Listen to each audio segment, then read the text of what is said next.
the endocrine disruptors, the estrogen mimickers, which hyper-feminize women, connected to breast cancer and a hormonal fluctuation, and feminize men, and then we actually see a lot of males now aren't even at age 12, 13 having their testicles drop. So the girls are going into puberty at 5, 6 years old because of the food and the water, and the boys are becoming feminine because of this and aren't even having their testicles, literally like ovaries drop.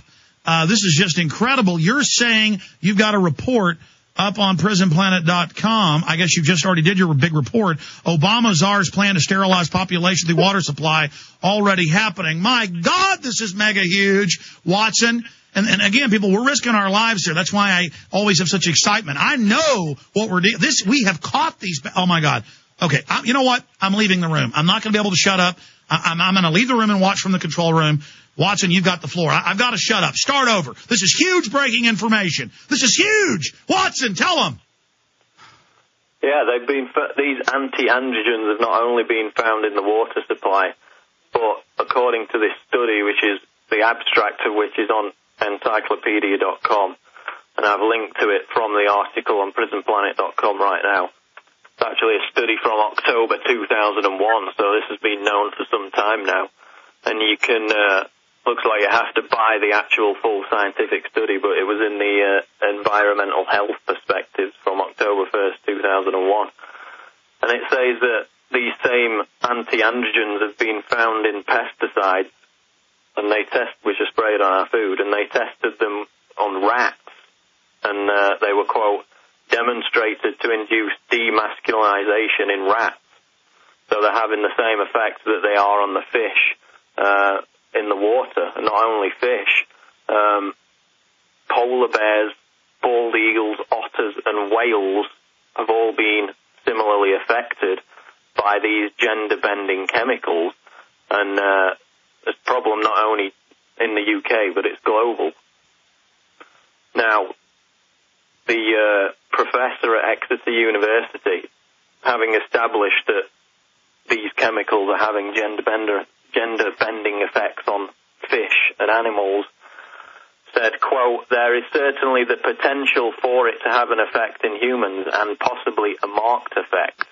Professor Charles Tyler of Exeter University, who is one of the country's leading authorities on the effects of estrogen. So you tie that with the fact that global sperm count is reducing at an accelerating rate, especially amongst white European males. There's a study that I've linked to from the article which talks about that as well. So these things are going into our water supply at an increasing rate above and beyond the normal pollutants from industry and pharmaceutical products. Now, the ironic thing about all this, as was revealed in a March 2009 BBC Country File documentary program, is that the water authorities in England have these large industrial water filters which, at the source of the sewage plants, can filter out these very chemicals that are causing gender-bending effects and have devastated the fish population in the UK. They have the filters which can remove them, and during one test in Derby, which is not too far away from where I live, they were found to successfully be able to remove these anti-androgens. But that test, although successful, was blocked from being rolled out nationwide, and these large filters were prevented from being installed nationwide because of concerns about, quote, their carbon footprint and that they might contribute to global warming, which is obviously the latest veil behind which Holdren and his eugenicist colleagues camouflaged their eugenicist agenda. So now, because of concerns about global warming and carbon footprint, the very filters that would eliminate these gender-bending chemicals, which are a real environmental threat, not only to the food supply and animals, but also to humans as well, is being blocked because people in control of the fake man-made climate change movement are protesting that they would harm the environment because they release some CO2. So the waters, the lakes will continue to be poisoned by this gender-bending chemical. But see, that's a religious statement. Now, the globalists that set this up cold-bloodedly don't believe it. They know carbon dioxide is what plants breathe. But it's like, oh, you can't test the other water supplies that have the drugs in it. That driving a car to the lake would release carbon. You know, see, this is their sick joke. They practice mental illness to make everybody else basically feel crazy and confused. This is so sick, Watson.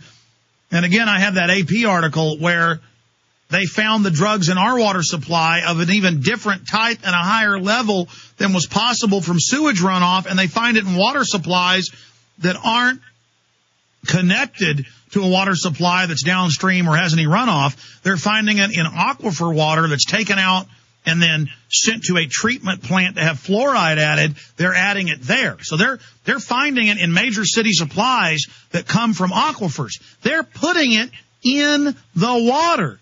They're doing it. And I'm looking at your article here on prisonplanet.com. There are people in there attacking you, saying, how dare us not want to do this, Paul? We've got to get rid of the humans for the earth. That's the wider issue, Alex, is the fact that, you know, the biggest battle is not convincing people that eugenicists like Holdren in positions of power advocating these positions, you know, nor even that they're actually might be carrying them out, as is documented in this article. The biggest battle is pointing out why mass sterilization of large sections of the population is wrong, and, you know, why it would create an oppressive, hyper-fascist, brave New World society. Because, as you just mentioned, I would say, from my experience, that most people agree with the top eugenicists that the useless eaters need to be sterilized without realizing that such programs would target everyone, not just brown people, not just people on welfare. Well, that's because everyone. In movies and TV, I mean, half the science fiction movies I've seen or more will have a scene where, why'd you join up for the military corps? Take Starship Troopers. Oh, you got to be a citizen to have babies, and I want to have babies. Or, I mean, I'm a science fiction fan. When I had time, I'd watch science fiction movies. I'd say more than half has a message of, in the future, you got to have a license to have kids. It's predictive programming. And so people think this is the knowledgeable thing. I mean, I have some family who's dead now, but she would sit around and talk about the white trash and how they, you know, might need to, you know, are breeding too much. And so it was just an accepted knowledge. Listen, 34 states passed laws for forced sterilization by 1931. I mean, Hitler got all his ideas from England and the U.S. So all the big robber barons are into this. So, yeah, no, exactly. Listen, I have yuppies emailing me. I see them on the street. I mean, Dr. Pianka gets a standing ovation. So do all these other eugenicists. They are the majority in the power structure. And they, though, go, wait a minute, the elite wants to kill us, and that's a good idea, but I trust it and give it to my kid, but I trust him and drink the water. Because, again, they think they're the elite. Man, they are idiots, my friend. Yeah, it's all very liberal, isn't it? I mean, the liberals also champion somebody like Marie Stopes, who was recently honoured in Britain by getting her own stamp. Marie Stopes advocated the compulsory sterilization of the diseased drunkards or simply those of bad character. That's a direct Margaret quote. Sanger got a stamp. Same time, same year, if memory serves. Again, it's all unified. I went to a school that was partially black, but I mean, a large portion of it, when I was in kindergarten, because we lived in White Rock Lake in Dallas, and then we moved out to the countryside after that for first grade. But the point is that I went to Margaret Sanger Elementary. There was a statue of her. Calling black subhuman, the blacks are taught, though, to love her. She's a hero. Oh, you kill me. Oh, I love you. Isn't that loving, Paul? Oh, it's liberal. Oh. It's very liberal to champion these people whose legacy can be traced through and before Hitler. Marie Stopes sent love letters to Hitler. she was fascinated by him because he advocated the same ideas. Oh, are you anti-Semitic? I mean, we get attacked by the ADL. You don't want to kill? Hitler's not good? Oh, my... Hitler's not liberal, no. Now, Stokes attended the Nazi Congress on Population Science in Berlin in 1935. That's where she called for sterilizing people of bad character.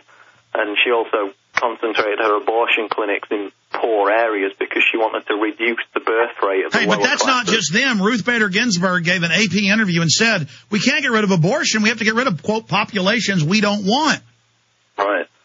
I mean, these people are everywhere. You know what? I got an idea, Paul. How about if we're over, why don't they just kill themselves? I mean, all these people can just kill themselves. Oh, but see, they can't.